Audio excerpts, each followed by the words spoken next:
Hi, in this video we're going to be learning about how to deal with matrices on the calculator. We're going to enter matrices, we're going to work with an identity matrix, and I'm also going to show you how to find the inverse of a matrix on your calculator.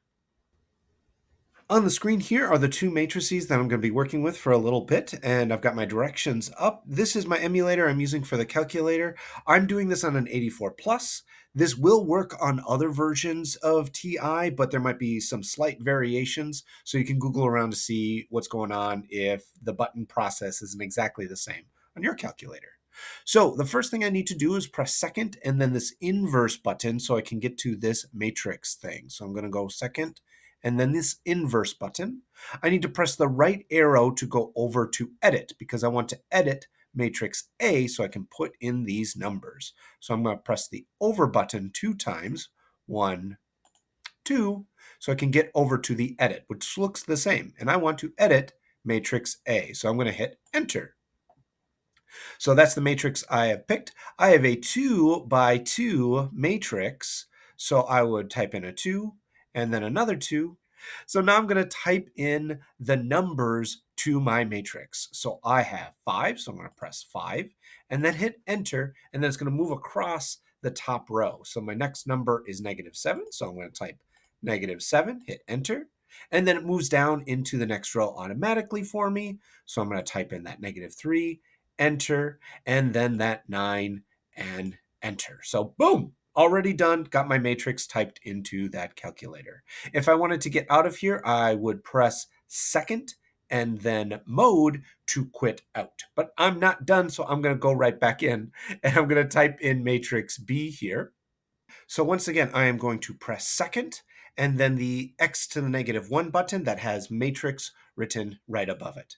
So that I can get into this screen, I need to go over to edit because I need to put in matrix B. So I'm going to go over twice to edit.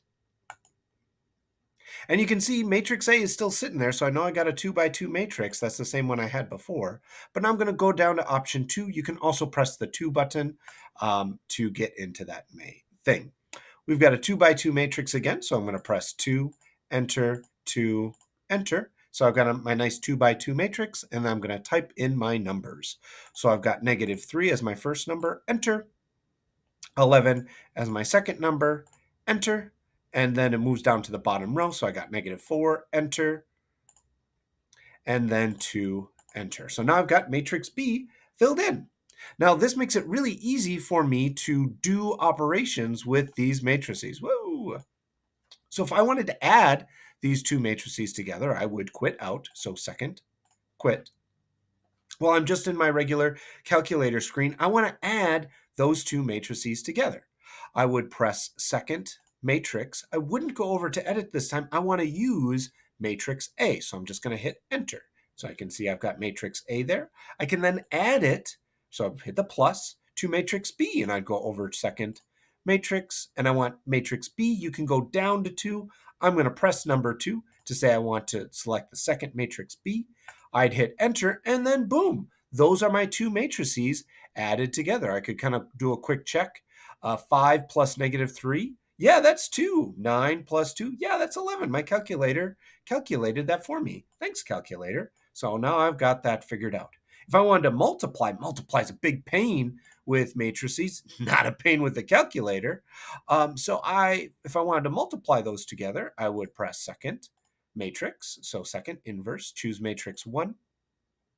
And then I'm going to do second inverse again, getting to that matrix option. I don't need to edit. I just want to use matrix B, hit enter, and then boom, I've got those two matrices multiplied together on my calculator in a matter of seconds. All right.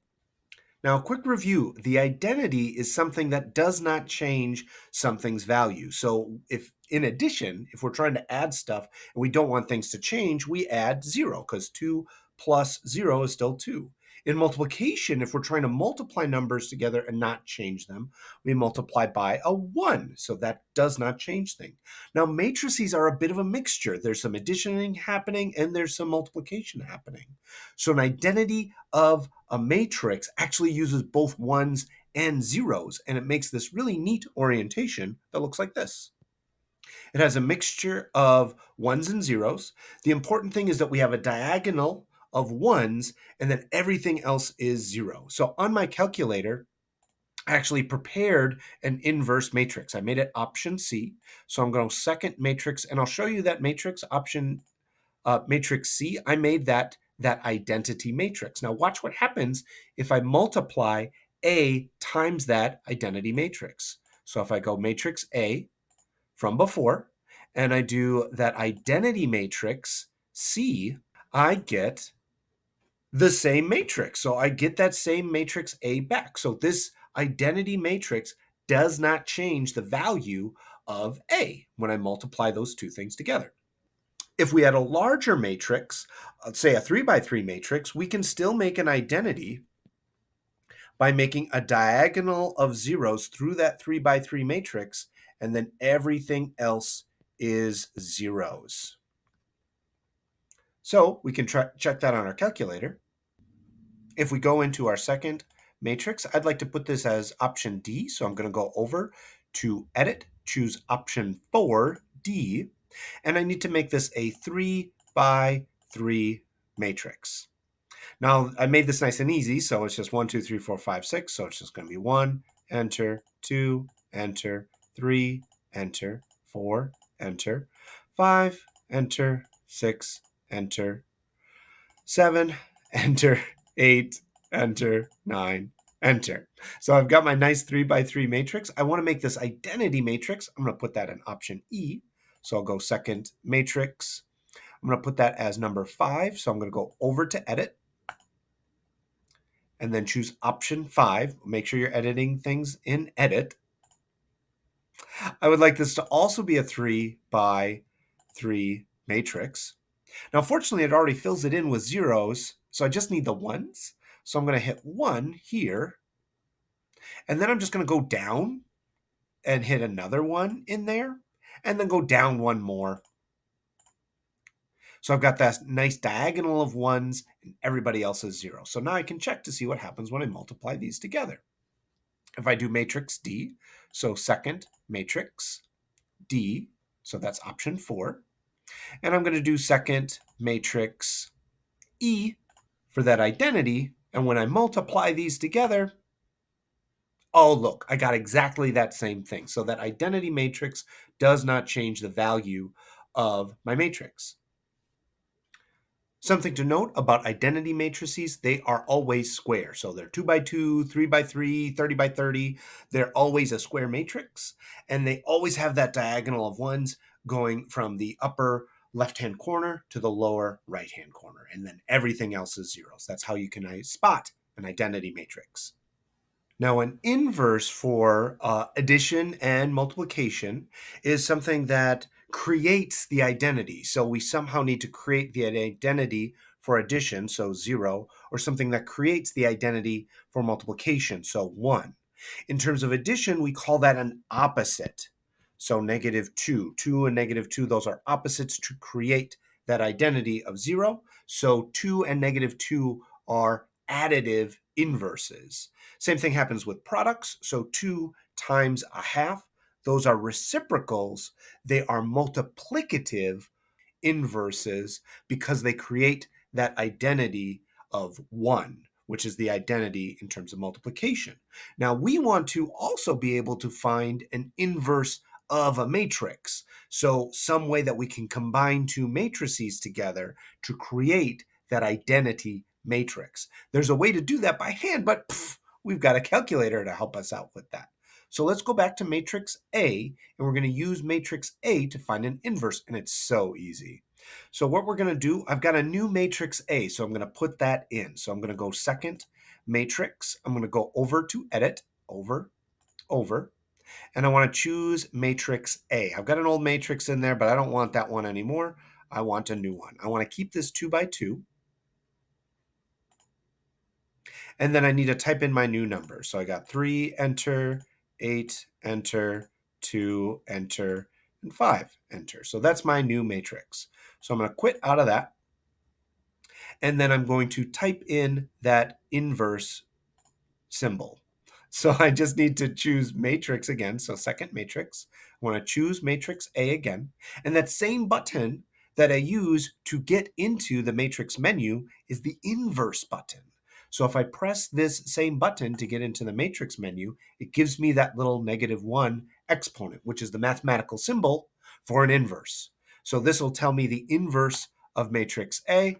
Oh, boom, there it is. So that is my inverse. Now I can show you that those multiply together to make that identity matrix by using that same matrix. So second matrix A.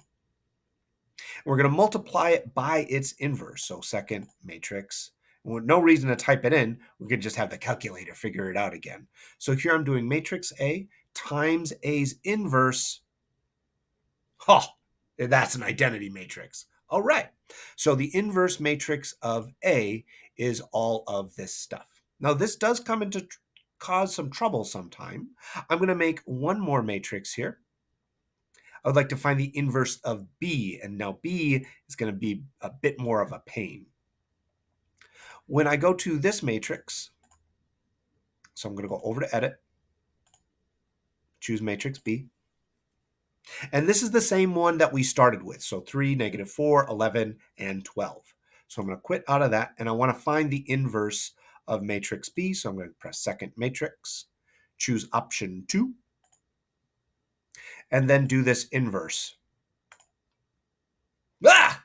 Ooh! Ah! Ooh, it's gross. And there's a bunch of decimal fraction stuff. So this does usually have something nice in there, and the calculator will figure it out for us what that fraction is. To get those fractions, if you get a bunch of decimals from your inverse or whatever you're doing with your matrices, if you press this math button right after you do that, so math, and then choose option 1, frac, that will work on matrices. So if I hit frac, this ANS is saying that, hey, take what you just entered out, so this matrix, and turn everything that it can into fractions. Oh, that looks much more lovely, a lot easier to look at, and a lot easier to write down. So that is the inverse of matrix B, and it's written now as nice fractions. The things we talked about in this video, how we enter a matrix, we press that second matrix, make sure we go over to Edit. If you ever need to get out of that menu, you press second and then mode to quit out. If you ever need an inverse matrix, you choose your matrix and then just use that same inverse button in order to get your inverse. In order to get rid of any sort of decimals that pop up, that math frac, just like it works on decimals, also works when you got decimals inside of your matrix. Thanks for watching. Bye-bye.